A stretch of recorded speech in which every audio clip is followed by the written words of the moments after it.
자, 여러분, 지난 시간에 우리가 영포자를 위한 강의 3강에서는 비동사와 형용사가 만나면 동사가 된다라는 아주 중요한 사실을 얘기를 했었습니다. 자, 오늘 문장을 보시고 조금 문제가 어려운데요. 틀린 단어가 하나 있습니다. 어떤 건지 한번 찾아보시기 바랍니다. 자, 바로 답이 보이지 않죠. 물론 답이 보인다고 하더라도 정확하게 설명을 할 수 없는, 그냥 감적으로 왠지 이상하게 보인다라고 해서 답을 찾을 수는 있겠지만 그걸 정확하게 자기 실력이라고 말할 수는 없잖아요. 근데 우리가 문법에서 다 나왔던 내용인데 문제에서 답을 찾으려고 하면 왜 정확하게 딱 떨어지지 않는 걸까요? 수학처럼 답이 이렇게 딱 떨어져서 어떤 지적인 쾌락감이 딱 느껴져야 되는데 영어 공부를 할 때는 그게 안 되기 때문에 뭔가 손에 잡히지 않는 것 같아요. 그렇다 보니까 나는 영어가 안 되나 보다, 영어에 소질이 없나 보다 이렇게 생각할 수 있는데 사실은 여러분 그런 것보다는 더 중요한 것이 여기 숨겨져 있습니다. 이게 사실은 불편한 진실이라고 할 수도 있는데요.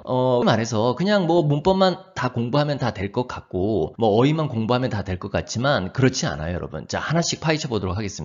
자, 첫 번째는요, 어휘가 약한 경우입니다. 그러니까 habit 이란 단어가 습관이란 뜻을 모를 경우, 그 다음에 dangerous가 위험한, dangerously가 위험하게를 구분할 줄 알아야 되는데 그 구분이 안 되고 그냥 뭐 dangerous 비슷하게 나오면 다 위험하다, 뭐 위험한, 아무렇게나 이렇게 해석하는 경우가 있죠. 예, 그런 경우에는 답이 잘 보이질 않아요, 여러분. 물론 어휘를 몰라도 문장 구조상 답을 도출해낼 수는 있는데요, 그거는 초보자들이 아닙니다, 여러분. 소위 말해서 이제 우리 선생님이나 강사나 전문가들은 요거 빼고 요거 빼고 요거 빼면 정답이 요거잖아요 라고 설명을 들으면 당연히 알 수가 있는데 막상 본인이 주어진 시간 내에서 문제를 풀 때는 그렇게 적용이 쉽지가 않아요, 여러분. 이해되시죠? 자, 그 다음에 자, 알고는 있어요, 단어를. 근데 읽을 수가 없는 경우가 있습니다, 여러분. 예를 들어서 스트레스, 그냥 스트레스예요. 너무 쉬운데 이 단어를 주어졌을 때 이 단어를 읽지 못하는 중학생도 있고 어른도 있고 고등학생도 있어요, 여러분. 근데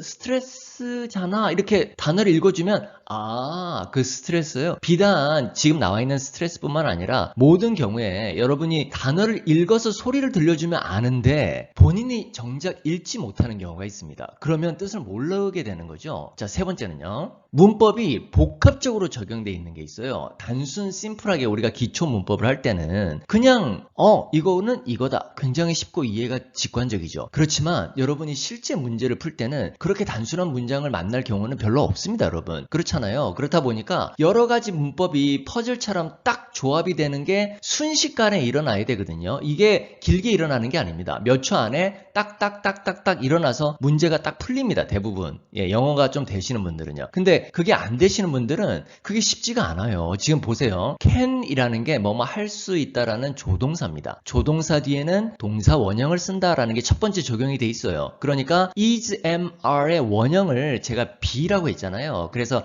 can 뒤에 be가 오는 겁니다. 그걸 첫 번째 알아야 되고요. 그 다음 두 번째는 as도 보이고 뒤에 보면 as도 보이고, 그죠? 발음이 as입니다. 또 소리가 약하신 분들은 또 s 이렇게 읽는 분들도 있는데 as입니다. 자, 이 as는 as 사이에는 형용사나 부사를 다 쓸 수 있는데 뜻은 뒤에 거 나오는 것만큼 앞에 거 하다 해서 똑같은 거예요. 나쁜 식습관하고 스트레스는 똑같다라는 얘기를 하는 건데 이 문법을 모를 경우에는 너무 어려워 보이는 거죠. 그리고 배웠다 하더라도 오래전에 배우고 지나가서 적용이 안 되는 경우도 있는 거잖아요. 물론 여기서 여러분 답은 쉽게 나올 수 있어요. 제가 기초문법 3강에서 뭐라고 했습니까? 이 비동사 뒤에는 형용사가 와서 동사가 된다라고 했기 때문에 as 빼고 as 빼면 dangerous 이렇게 되는 거잖아요. 그러면 답은 dangerously가 아니라 dangerous가 돼야 된다. 쉬운데 dangerously가 부사인지 dangerous가 형용사인지를 모르는 사람들도 있잖아요. 그러면 또 적용이 안 되는 겁니다, 여러분. 그러니까 문제에서 답이 도출이 안 된다는 것은 단순히 하나의 문제만 있는 게 절대로 아니에요, 여러분. 자, 그 다음에 네 번째 1, 2, 3번 제가 얘기했듯이 그 세 개가 순간적으로 딱 해결이 되면서 답이 도출이 되는 거거든요. 자, 그래서 정답은 dangerously는 위험하게, dangerous는 위험한, 제가 니은으로 끝나면 형용사라고 했죠. 따라서 앞에 비동사를 만나서 동사가 돼서 정답은 dangerously가 아니라 dangerous다. 제가 항상 강조하지만 단어를 외울 때 dangerously는 위험하게, dangerous는 위험한, danger